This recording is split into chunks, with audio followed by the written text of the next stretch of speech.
साथ साइमा और आप देख रहे हैं सो न्यूज 24। आइए नजर डालते हैं इस वक्त की बड़ी खबरों पर।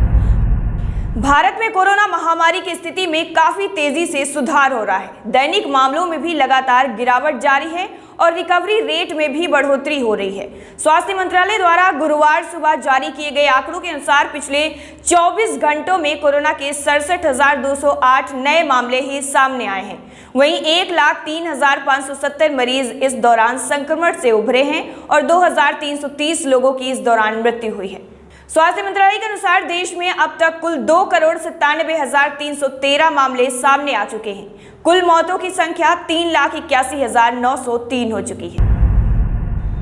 बहुजन समाज पार्टी से निलंबित कुछ विधायकों के लखनऊ में समाजवादी पार्टी के अध्यक्ष अखिलेश यादव से मंगलवार को भेंट करने की सूचना के बाद से ही बसपा मुखिया मायावती सपा मुखिया पर लगातार हमलावर है। मायावती ने गुरुवार को भी 2 ट्वीट किए और समाजवादी पार्टी के अध्यक्ष पर बड़ा आरोप लगाया। मायावती ने कहा कि उत्तर प्रदेश में समाजवादी पार्टी की हालत इतनी ज्यादा खराब हो गई है कि अब इस पार्टी के अध्यक्ष आए दिन मीडिया में बने रहने के लिए कुछ ना कुछ करते ही रहते हैं। इसके लिए दूसरी पार्टी से निष्कासित व अन्य क्षेत्रों में प्रभावहीन हो चुके पूर्व विधायकों और छोटे छोटे कार्यकर्ताओं तक को भी समाजवादी पार्टी के मुखिया को कई बार खुद की पार्टी में शामिल करना पड़ा है।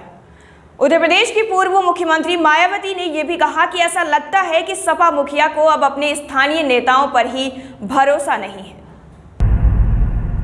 चीन के प्रमुख महामारी विज्ञानी और centre for disease control and prevention के प्रमुख जेंगुआंग ने कहा है कि चीन में कोरोना वायरस का पहला मामला सामने आने से करीब 1 सप्ताह पहले ही दिसंबर की शुरुआत में इसके करीब 5 मामले अमेरिका के 7 विभिन्न राज्यों में सामने आ चुके थे। उनके मुताबिक दिसंबर 2019 से पहले ही ये वायरस अमेरिका में दूसरी जगहों पर फैल चुका था। जेंग ने US national institute of health में पब्लिश हुई एक रिसर्च रिपोर्ट का हवाला देते हुए कहा कि अब अगले चरण में कोरोना की उत्पत्ति की जांच को लेकर प्राथमिकता में अमेरिका होना चाहिए, चीन नहीं। चीन सरकार के मुखपत्र ग्लोबल टाइम्स में छपी खबर के मुताबिक अब इस वायरस की उत्पत्ति को लेकर पूरा ध्यान अमेरिका की तरफ होना चाहिए। वहीं आपको बता दें कि ग्लोबल टाइम्स ने अपनी खबर में यहां तक लिखा है कि अमेरिका ने शुरुआत में इसको नजरअंदाज करते हुए इसकी टेस्टिंग की रफ्तार को काफी धीमा कर रखा था। इसमें से यह भी कहा गया था कि अमेरिका जैविक प्रयोगशालाओं का गढ़ भी है। वहीं दूसरी तरफ ब्राजील में कोरोना वायरस संक्रमण का खतरा लगातार बढ़ता जा रहा है। इस बीच ब्राजील के वैज्ञानिकों ने एक चौंकाने वाली जानकारी साझा की है। ब्राजीली वैज्ञानिकों के मुताबिक ब्राजील के साओ पाउलो राज्य में कोरोना वायरस की कम से कम 19 नए वेरिएंट की पहचान हुई है। ब्राजील के जैविक अनुसंधान केंद्र इंस्टीट्यूट बुटालियन ने एक बयान देकर ये जानकारी दी।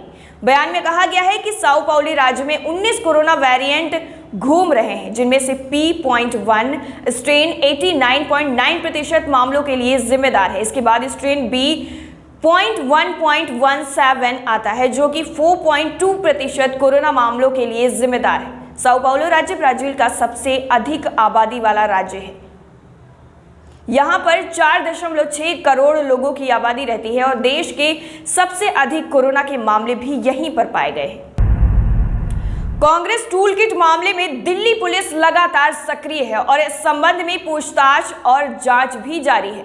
इसी कड़ी में ताजा खुलासा यह हुआ है कि दिल्ली पुलिस के विशेष प्रकोष्ठ की एक वरिष्ठ स्तरीय टीम 31 मई को कांग्रेस टूल किट मामले के संबंध में ट्विटर इंडिया के एमडी मनीष माहेश्वरी से पूछताछ करने के लिए बेंगलुरु गई थी। इस पूछताछ को लेकर कोई भी जानकारी मीडिया से साझा नहीं की गई। बताया यह भी जा रहा है कि यह पूछताछ दिल्ली पुलिस की टीम ने तब की थी जब टूल किट मामले में नोटिस देने के लिए दिल्ली और गुरुग्राम हरियाणा में ट्विटर के दफ्तरों में दी गई थी। टूल किट पर यह मामला तब शुरू हुआ था जब भारतीय जनता पार्टी के नेताओं ने 18 मई को एक दस्तावेज साझा किया था। इसमें यह कहा गया था कि कांग्रेस के कुछ नेताओं ने प्रधानमंत्री नरेंद्र मोदी की छवि खराब करने की साजिश का खुलासा कर दिया था। भाजपा का यह भी आरोप है कि टूल किट से संबंधित दस्तावेज कांग्रेस द्वारा जारी किए गए थे। हालांकि ये अलग बात है कि कांग्रेस ने बाद में ट्विटर को लिखा और दावा किया कि दस्तावेज नकली था और पार्टी के अनुसंधान विभाग के जाली लेटर हेड पर बनाया गया था। विपक्षी दल ने कथित रूप से गलत सूचना फैलाने के लिए पार्टी प्रमुख जेपी नड्डा और केंद्रीय मंत्री स्मृति ईरानी सहित बीजेपी के शीर्ष नेताओं के ट्विटर अकाउंट को सस्पेंड करने की भी मांग की थी।